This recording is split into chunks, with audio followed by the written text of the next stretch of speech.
আসসালামু আলাইকুম। বন্টননামা বা বাটোয়ারা দলিল ছাড়াই নামজারি যে বিষয়টি বাংলাদেশের ইতিহাসে সেই 2004 সাল থেকে অত্যন্ত দুরূহ এবং একটি কঠিন একটি বিষয় হিসেবে কিন্তু ভূমি মালিকদের কাছে আবির্ভূত হয়েছিল। ভূমি মালিকগণ তারা যখনই উত্তরাধিকার সূত্রে মালিকানা পাচ্ছিল এবং সেই জমির মালিকানা যখন স্থায়ীভাবে তারা লাভ করার জন্য ওই জমি নাম জারি করে তারপরে নিজেদের যে অংশ সেটা আলাদা করে নিয়ে তারা সেই অংশ তারা প্রয়োজনে ব্যবহার করবে, প্রয়োজনে বিক্রয় করবে, প্রয়োজনে হস্তান্তর করবে, এই কার্যক্রমগুলো তারা কোনোভাবেই গ্রহণ করতে পারছিল না। যদিও বাংলাদেশে ভূমি মালিকানার বিষয়গুলো যদি আমরা একটু তথ্য অনুসন্ধান করি তাহলে দেখতে পাই যে বাংলাদেশে ভূমি মালিক যারা তাদের ভিতরে 90% তারা পৈতৃক সূত্রে বা উত্তরাধিকার দিক থেকে জমির মালিকানা লাভ করার মাধ্যমে এই মালিকানা তারা অর্জন করেছে। আর বাকি যে 10% সেই বাকি 10% তারা চাকরি করার মাধ্যমে বা ব্যবসা বাণিজ্য করার মাধ্যমে তারা পিতার দিক থেকে সম্পত্তি না পেলেও নিজের ঐকান্তিক প্রচেষ্টার মাধ্যমে তারা বাকি 10% যারা আছে এরা সম্পত্তি অর্জন করে থাকে। এক কথায় যারা কুরাই সূত্রে জমির মালিকানা লাভ করে তাদের পরিমাণ 10% এবং যারা উত্তরাধিকার সূত্রে বা পৈতৃক সূত্রে বা পারিবারিক সূত্রে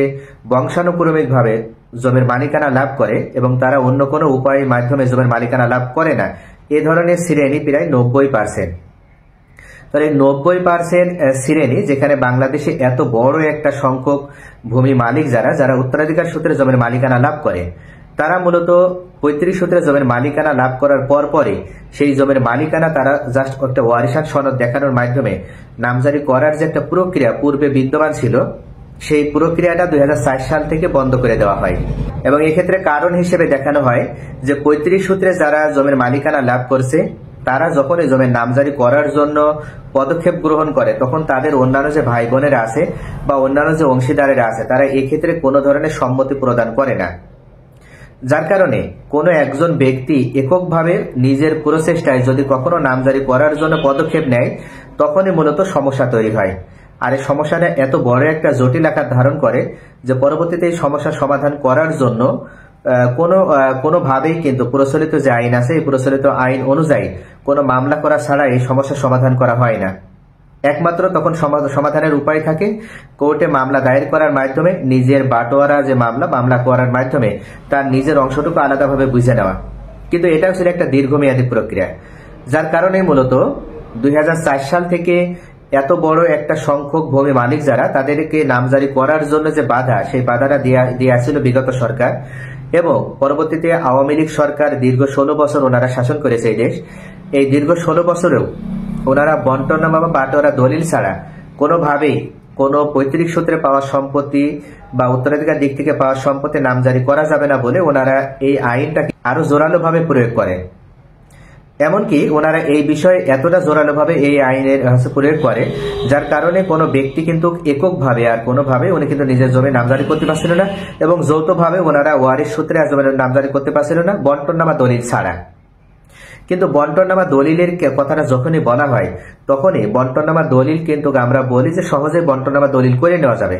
কিন্তু পারিবারিক দিক থেকে যদি আমরা বিষয়টি বিবেচনা করি তখনই দেখা যায় যে একজন ভাইয়ের সাথে আরেকজন ভাইয়ের কোনো বনিবনা হয় না বা একজন ভাইয়ের সাথে বোনের কোনো বনিবনা হয় না বা বোনের সাথে বোনের কোনো বনিবনা হয় না। এক কথায় ভালো সম্পর্কের অভাবে সুসম্পর্কের অভাবে এই ব্যক্তিদের ভিতরে ওনারা কোনোভাবেই কিন্তু একমতে আসতে পারে না যে ওনারা এখন নিজেদের যে জমি পিতামাতা রেখে গিয়েছে সেই জমি নিজেদের ভিতরে বন্টননামা করে নেবে।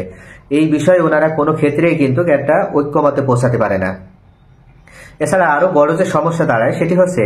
গ্রামাঞ্চলের ক্ষেত্রে বিশেষ করে এই সমস্যাটা বেশি হয়। সেখানে দেখা যায় যে অল্প শিক্ষিত মানুষের সংখ্যা বেশি এবং এমন অনেকেই আছে তারা ন্যূনতম শিক্ষা দীক্ষা অর্জন করেনি।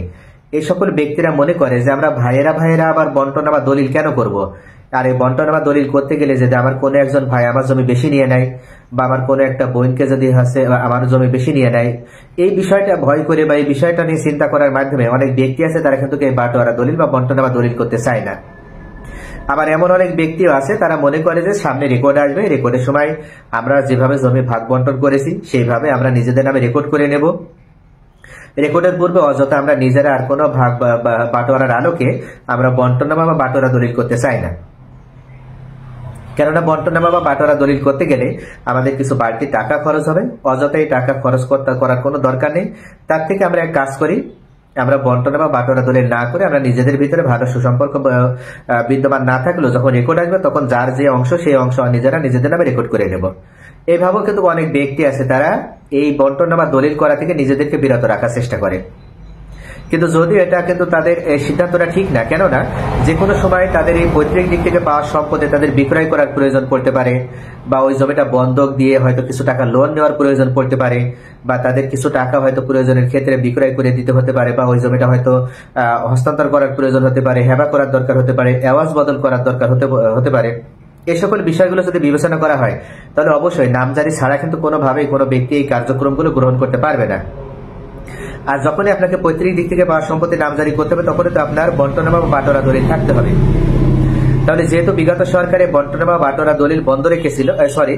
বন্টনামা দলিল ছাড়া নামজারি বন্ধ রেখেছিল, তাই বর্তমান অন্তর্বর্তীকালীন সরকার এই সকল ভূমি মালিকদেরকে সুখবর প্রদান করার মাধ্যমে বন্টনামা বা বাটোয়ারা দলিল ছাড়াই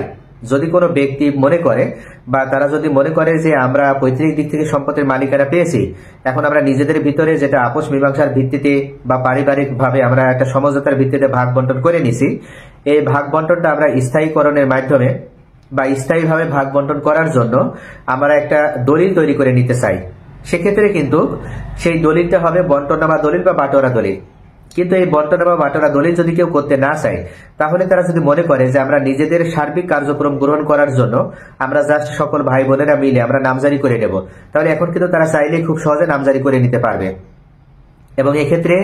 বর্তমান অন্তর্বর্তীকালীন সরকারের মাননীয় ভূমি উপদেষ্টা জনাব আলী ইমাম মজুমদার ওনার ঐকান্তিক প্রচেষ্টায় এবং মাননীয় প্রধান উপদেষ্টা ডক্টর মোহাম্মদ ইউনূসের নির্দেশে বর্তমান অন্তর্বর্তীকালীন সরকারের পক্ষ থেকে এই সিদ্ধান্ত গ্রহণ করা হয়েছে এবং এ সম্পর্কিত বিষয়ে পরিপত্র প্রকাশ করা হয়েছে, গেজেটও প্রকাশ করা হয়েছে এবং পরিপত্রের মাধ্যমে জানানো হয়েছে যে এখন থেকে যদি কোনো পৈতৃক দিক থেকে পাওয়া সম্পত্তি বা উত্তরাধিকার দিক থেকে পাওয়া সম্পত্তি কোনো ব্যক্তিরা বা তারা সকলে মিলে যদি নিজেদের নামে নামজারি করে নিতে চায় তাহলে তাদের আর কোনো ধরনের কোনো বন্টনামা বা বাটোয়ারা দলিলের প্রয়োজন হবে না। তারা বন্টনামা দলিল ছাড়াই নিজেরাই এই সম্পত্তি এখন যদি মনে করে তারা এসি ল্যান্ডের কাছে আবেদন করার মাধ্যমে নামজারি করে নিতে পারবে এবং এক্ষেত্রে তাদের কিভাবে নামজারি করতে হবে সেই প্রসেসও জানিয়ে দেওয়া হয়েছে। আর যে প্রসেসিংটা বলা হয়েছে সেটি হচ্ছে, যখন কোনো ব্যক্তিরা তারা উত্তরাধিকার সূত্রে জমির মালিকানা লাভ করছে তখন তারা যে উত্তরাধিকার দিক থেকে ওই সম্পত্তির মালিকানা লাভ করেছে এটা প্রমাণ করার জন্য তাদের অবশ্যই একটি ওয়ারিশান সনদ বা উত্তরাধিকার সনদ থাকা লাগবে এবং তারা যে ব্যক্তির পক্ষ থেকে জমিটা নামজারি নিজেদের নামে করে নিতে চাচ্ছে সেই ব্যক্তি যেহেতু রেকর্ড সূত্রে জমির মালিকানা লাভ করেছে অথবা দলিল সূত্রে জমির মালিকানা লাভ করেছে, এক কথায় তার জমির মালিকানার ডকুমেন্টস হিসেবে যে ডকুমেন্টস বা পেপারসটা তার কাছে রয়েছে, যে রিকোয়ারমেন্টস তার কাছে রয়েছে, সেই রিকোয়ারমেন্টস তার থেকে নিয়ে সেই রিকোয়ারমেন্টস গুলো এসি ল্যান্ড বা সহকারী কমিশনার ভূমি বরাবর যখন আবেদন করা হবে নামজারির জন্য তখন যেহেতু এই রিকোয়ারমেন্টস গুলো জমা দেওয়া লাগবে, ঠিক তখনই ওনাদের যে আলাদা আলাদা বা ওনারা যদি একসাথে মনে করে ওয়ারিশান সনদ বা উত্তরাধিকার সনদ সকলেই জমা দেবে, সেক্ষেত্রে ওনারা এই উত্তরাধিকার সনদ বা ওয়ারিশান সনদ ওই নামজারির জন্য যে পেপারস গুলো লাগবে সেই পেপারসের সাথে যখন অ্যাটাচ করে দিবে, সংযুক্তি করে দেবে, তখনই মূলত এসি ল্যান্ড মহোদয় ওনাদের আবেদন অ্যাপ্রুভ করবে এবং ওনাদের আবেদন উনি যদি দেখে যে ওনারা যারা আবেদন করেছে তারা সকলেই সঠিক, তাদের ওয়ারিশের ভিতরে কোনো ধরনের কোনো সমস্যা নাই, তারা সঠিক ওয়ারিশ হিসেবেই এই জমি পূর্বে যে ব্যক্তি ছিল